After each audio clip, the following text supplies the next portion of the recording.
बिका।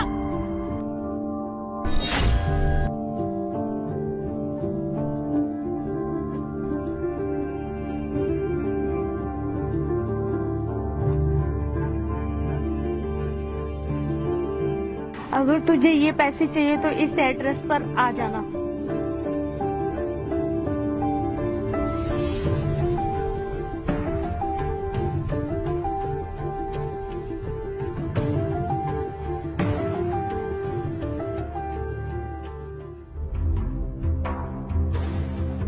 आ गए तुम?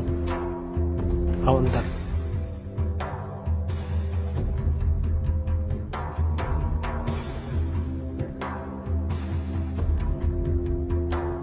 अरे तुम खड़ी क्यों? बैठो ना, अपने घर समझो।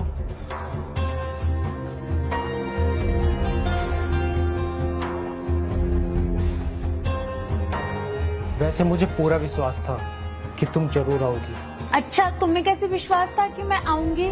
इसका मतलब तुम मेरा पीछा कर रहे थे? नहीं नहीं, ऐसी कोई बात नहीं है। वो क्या है ना कि मैं लड़कियों को देखती पहचान जाता हूँ कि वो क्या चाहती है, क्योंकि ये मेरा पेशा है।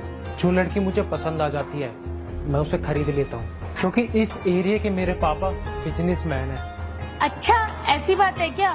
अच्छा, जो पैसे देने की बात कर रहे थे, दे दो मुझे। पैसे? ऐसे कैसे दे दूं मैं तुम्हें पैसे? पहले तुम्हें मेरी शर्त माननी पड़ेगी। शर्त?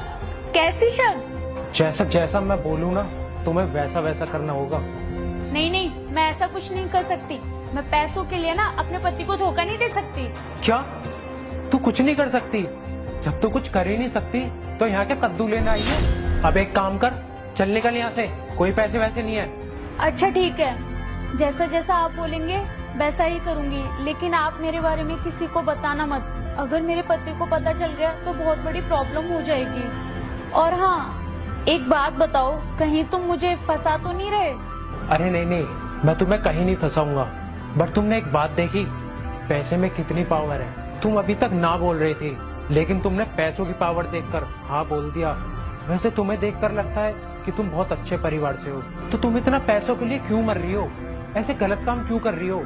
नहीं नहीं, वो बात नहीं बता सकती। वो मेरी पर्सनल बात है और वो मेरा पर्सनल मैटर है। नहीं बता सकती आपको। अच्छा, नहीं बता सकती। ये पूरे 1 लाख रुपए हैं। अगर तुमने मुझे पूरी बात बता दी तो ये एक्स्ट्रा 1 लाख रुपए तुम्हें मिल जाएंगे। क्या? ये बात बताने के तुम मुझे पैसे क्यों दोगे? जब बात मेरे ईगो पर आ जाती है ना तो मुझे बहुत हर्ट होता है। और अगर तुम मुझे ये बताओगी कि ये काम तुम किस मजबूरी से कर रही हो तो ये 1 लाख रुपए मैं तुम्हें दे दूंगा। बताओ, अब चाहिए 1 लाख रुपए तुम्हें? ठीक है, फिर मैं बता देती हूँ आपको वो बात। अगर मुझे बात बताने के इतने सारे पैसे मिल रहे हैं तो क्यों नहीं बताऊंगी बात।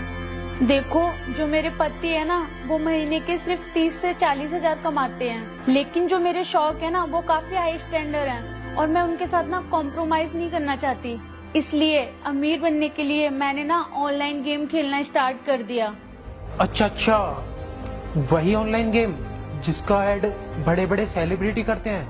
हाँ हाँ, वही। ये गेम मैं 5-6 महीने से खेल रही हूँ, लेकिन मुझे इसमें कोई प्रॉफिट तो हुआ नहीं, बल्कि मेरे 5 लाख रुपए लॉस में चले गए। वो क्या है ना, मेरा फैमिली बैकग्राउंड बहुत अच्छा है, तो मैंने कुछ पैसे वहाँ से ले लिए थे और कुछ पैसे दोस्तों से ले लिए थे। ऐसे करके मैंने 5 लाख ले लिए और अब मुझ पे ना बहुत सारा कर्जा हो गया है। अब मुझे वो चुकाना है, इसलिए मैं ये सब कर रही हूँ। अगर मेरे पति को पता चला तो वो मुझे तलाक दे देगा। कोई बात नहीं, तुम्हारे ऊपर जो 5 लाख रुपए का कर्जा है उसे मैं चुका दूंगा, लेकिन तुम्हें मेरा एक काम करना होगा। तुम्हें मेरे साथ कमरे में चलना होगा। अच्छा ठीक है, चलो।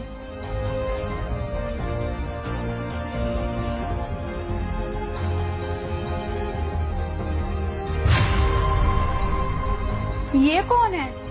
ये तुम्हें भी पता चल जाएगा कि ये कौन है। राहुल, तुम? वाह पूनम वाह, अब पैसों के लिए तुम ये काम करने लगी। तुम पैसों के लिए इस हद तक गिर जाओगी, मैंने कभी सोचा भी नहीं था। और तुम ये सोचकर परेशान हो रही होगी ना कि मैं यहाँ पर कैसे आया, तो तुम्हारी जानकारी के लिए बता दूं, ये मेरा ही दोस्त है और इसी के दोस्त ने तुम्हें देखा था ये सब काम करते हुए। तुमने एक बार भी मुझे नहीं बताया तुम्हारे ऊपर 5 लाख का कर्जा है और तुम वो कर्जा उतारने के लिए ये सब गंदे काम कर रही हो। अरे कम से कम ये कदम उठाने से पहले एक बार मुझे बताया तो होता, शायद मैं तुम्हारी मदद करता। पर अब नहीं, अब मैं तुम्हें माफ नहीं कर सकता हूँ और तुम्हारे किए की सजा मैं तुम्हें जरूर देकर रहूंगा। राहुल, मेरे साथ ऐसा मत करो प्लीज, मुझे माफ कर दो, मुझसे बहुत बड़ी गलती हो गई। नहीं, तुम्हारी गलती माफी के लायक नहीं है बल्कि सजा के लायक है। मैं अभी के अभी तुमसे अपना रिश्ता तोड़ता हूँ और डाइवोर्स के पेपर तुम्हारे घर पहुँच जाएंगे। समझ में आई? राहुल मेरी बात तो सुनो। राहुल